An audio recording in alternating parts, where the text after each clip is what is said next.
This is the Scrap Metal and Commodities Recycling Report by BENLEE Roll-Off Lugger and Open-Top Trailers and Raleigh Goldsboro Metal Recycling, May 16th, 2016.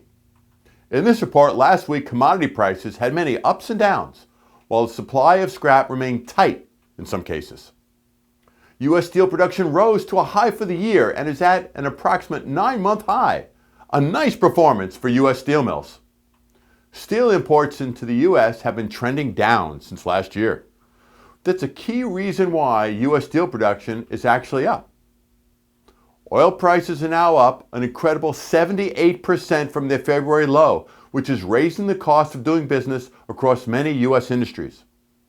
Goldman Sachs just this morning reported that oil production is down and demand is up, so there's now a global deficit, so prices could rise in the future.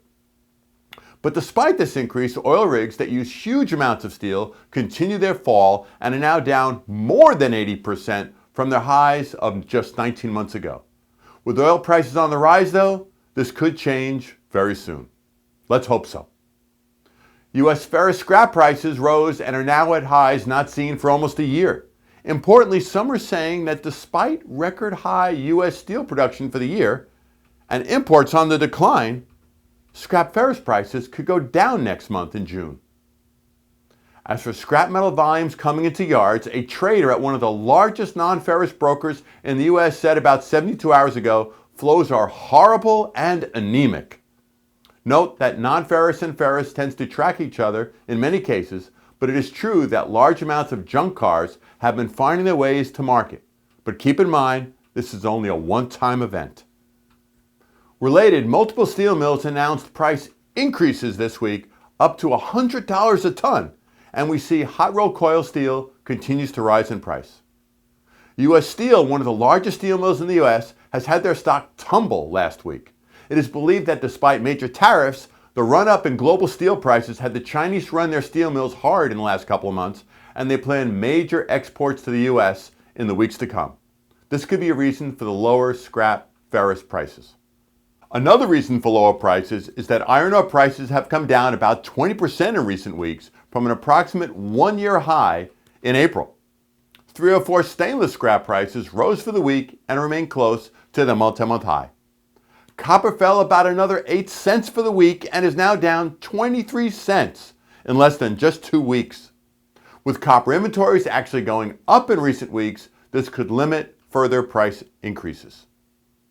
Aluminum prices also fell last week, so while there were horrible flows into scrap yards, primary aluminum is clearly in full supply, which is keeping prices down.